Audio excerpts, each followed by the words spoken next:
1, 2, 3, 4, 1, 2, 3, 4.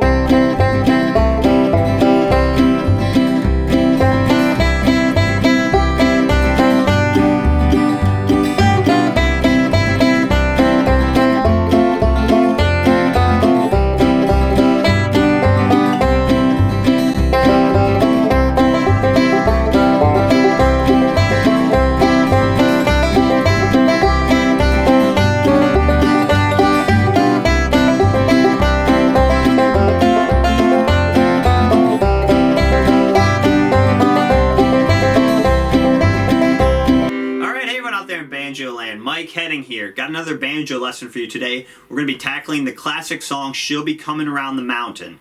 And for this song, I decided to do something a little bit different. The first time through, I'm just going to break down the straight note-for-note melody, and then the second time, I'm going to show you how to adapt that to a bluegrass-style solo. So this is a great lesson for people that are maybe beginner, maybe drifting into intermediate a little bit. Maybe you know some basic songs in the key of G, and now you want to work on a song in the key of C. So we're going to be in the key of C without retuning our banjo.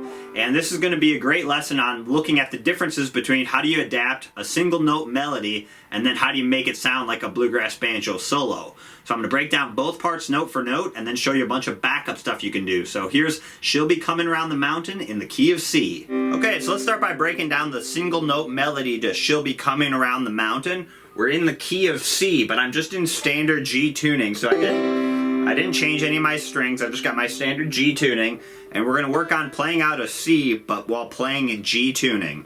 Okay, so let's play the first 4 measures of the single note melody, and then I'll break it down. Here we go.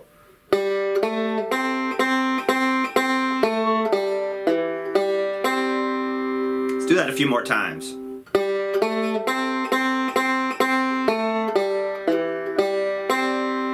One more time, a little slower.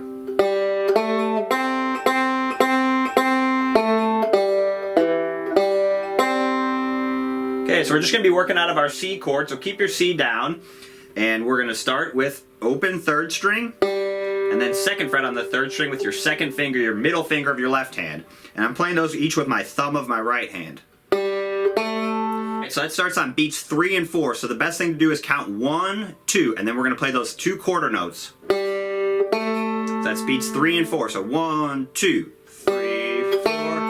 And then we're going to play the 1st fret 2nd string 4 times with my index finger of my right hand. So that's just 1, 2, 3, 4. So all that same note over and over again. So let's play the first 2 measures. 1, 2. Okay, so not too hard. And then we're going to go back to the 2nd fret 3rd string, open 3rd string, down to the 2nd fret of the 4th string, and then open 3rd string. And those are all quarter notes in measure 3, so I'm using my thumb there. So I'm doing. And then we're going to go back up to the 1st fret 2nd string. So keep your 1st and 3rd finger down the whole time there. And I'm using my thumb over and over again in measure 3 to actually help slow myself down a little bit so I don't rush that part. And then you're going to let measure 4 ring out for a full measure. 1, 2, 3, 4. Okay, so let's play the first 4 measures. Here we go.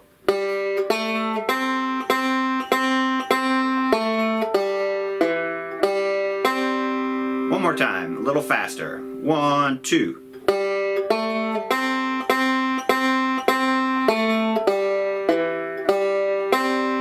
Okay, so that rings out for 4 beats.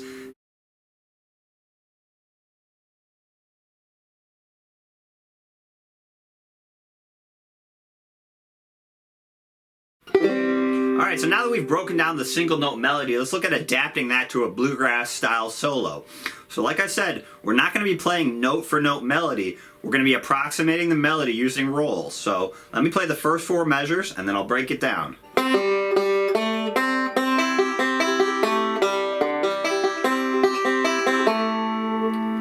One more time.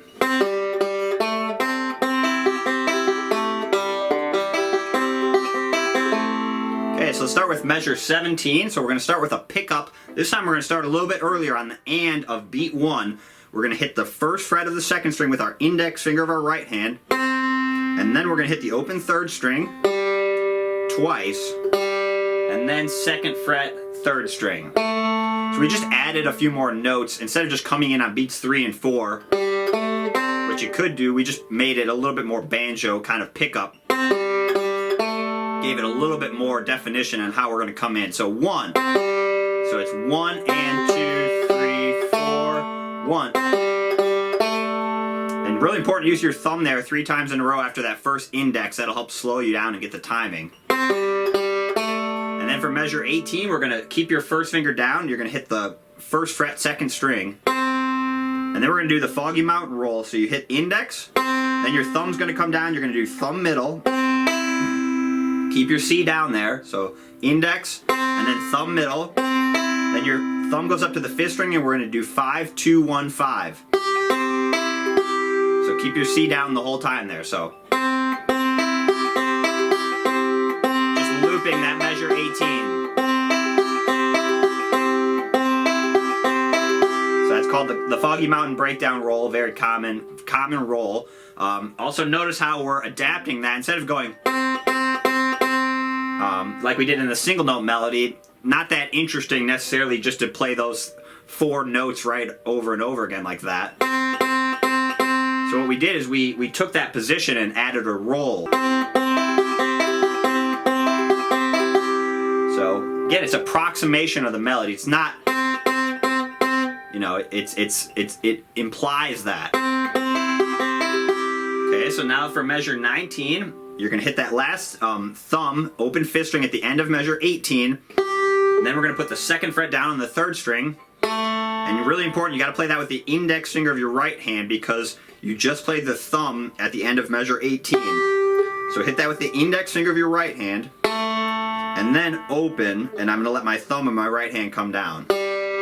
So you're playing index and thumb on the same string there, so keep your thumb out front. And then we're going to do an open 2 hammer-on the 4th string with a 4-3-1 forward roll. 4-3-1. And then one more 5th string. So that sounds like this. And notice how we're approximating again what we did in measure 3. We're now adding a roll. So we're doing those first 2 notes as quarter notes, just like we did in the single note melody. Now we're, instead of going, we're rolling through that. Hear that? So, and then measure 20, we're going to hit the 1st fret, 2nd string, index finger of your right hand there. And then we're going to do this just a little fill lick. So you're going to do a 5-2-1 roll. And then back to your 2nd string. And then 2nd fret on the 3rd string. So that's just a little fill lick. Notice in measure 4, we just have that long 1 note. So, not very interesting to play in banjo. You know, you don't want to just let 1 note ring out forever like that. We're going to fill that up with a roll. And then measure 21, we're going to hit that 1st fret, 2nd string again. So that sounds like this. Okay, let's play the first 4 measures.